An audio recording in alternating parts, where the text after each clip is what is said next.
Hello students, welcome back to my YouTube channel. Students, if you are new to my channel, please subscribe my channel and hit the bell icon so you get the latest notifications timely. So students, today is what is discrete series or frequency array. So let's get start the video. Discrete series or frequency array. A discrete series or frequency array is that series in which data are presented in a way that exact measurement of items are clearly shown. In such series, there are no class intervals and a particular item in the series is numbered rather than measured with some range. So students, what is discrete series और frequency array? Discrete series और frequency अरे एक ऐसी series होती है जिसमें कि हम डाटा को इस तरह से प्रेजेंट करते हैं कि उसमें exact measurement of each and every item हमें क्लियरली पता जाता है कि कौन सी आइटम कितने नंबर ऑफ टाइम्स रिपीट हुई है. डिस्क्रीट सीरीज़ में किसी भी तरह का कोई क्लास इंटरवल नहीं होता और यहाँ पे कोई भी नंबर रिपीट हो रहा है, नंबर ऑफ टाइम्स आ रहा है, तो हम उसको नंबर्स में रिप्रेजेंट करते हैं rather than the measured with some range.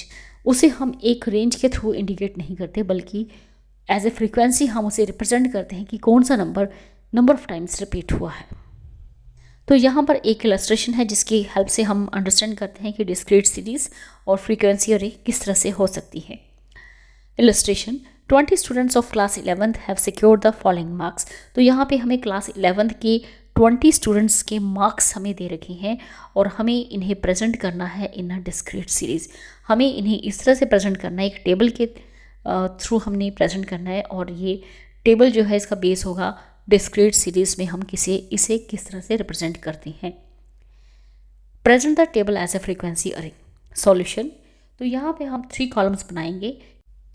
हमें मार्क्स दे रखे हैं तो फर्स्ट कॉलम होगा हमारा मार्क्स का एंड सेकंड है tally bars of the frequency and third is frequency in total brackets.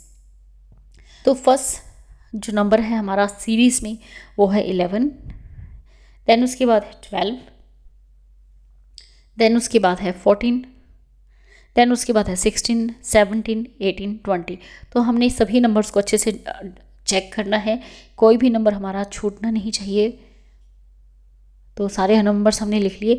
उसके बाद आप देखेंगे कि जो 11 मार्क्स हैं हमारे वो कितने स्टूडेंट्स ने ऑब्टेन किए हैं. 11 मार्क्स जो हैं वो 3 स्टूडेंट्स ने ऑब्टेन किए हैं. तो फ्रीक्वेंसी के सामने हम 3 लिख देंगे और टेली बार्स के सामने हम 3 सिंगल वर्टिकल लाइंस ड्रा कर देंगे. उसी तरह से हमारे 12 मार्क्स जो हैं वो कितने नंबर ऑफ स्टूडेंट्स ने ऑब्टेन किए हैं.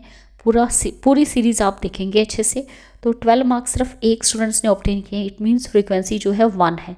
तो फ्रीक्वेंसी के कॉलम में हम 1 लिख देंगे एंड टेली बार्स के कॉलम में हम 1 सिंगल वर्टिकल लाइन ड्रा कर देंगे. Same in the other way.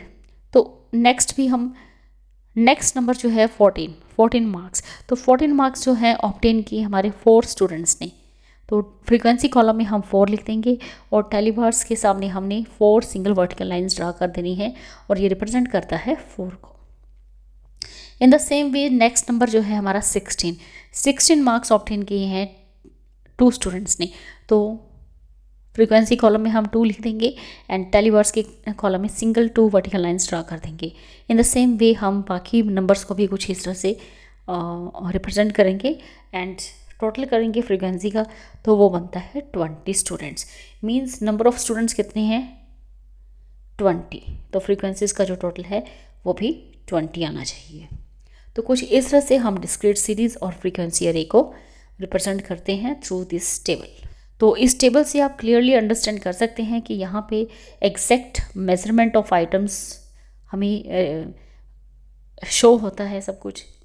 कोई भी आइटम ऐसी नहीं, कोई भी वैल्यू ऐसी नहीं कि जो हम छोड़ दें. यहाँ पे exact measurement of items are clearly shown in this table and you can find here there is no class interval and particular item in the series is numbered rather than measured with some range. तो कोई भी item जो है उसे हमने उसे number के through represent किए हैं, ना कि measured with some range.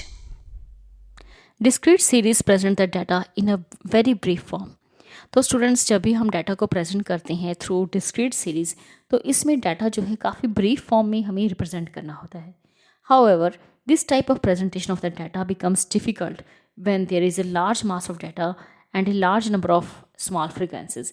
लेकिन जब भी हम डिस्क्रीट सीरीज़ को यूज़ करते हैं तो एक टाइम पे इस तरह से जब हम डाटा प्रेजेंट करते हैं तो ये हमारे लिए काफ़ी ज़्यादा मुश्किल हो जाता है जब डाटा जो है बहुत ज़्यादा अमाउंट में हो और नंबर ऑफ स्मॉल फ्रिक्वेंसीज बहुत ज़्यादा हो। In such situations data are to be distributed in different classes. तो जब हमें ऐसी प्रॉब्लम्स आती हैं कि डाटा जो है बहुत ही लार्ज होता है और large number of small frequencies होती हैं, तो ऐसी सिचुएशंस में हम डाटा को क्लासीफाई कर देते हैं डिफरेंट डिफरेंट क्लासेस में। So students, in this video you have learned about the discrete series or frequency array. So students, in this video only this much. Thank you. Thanks for watching.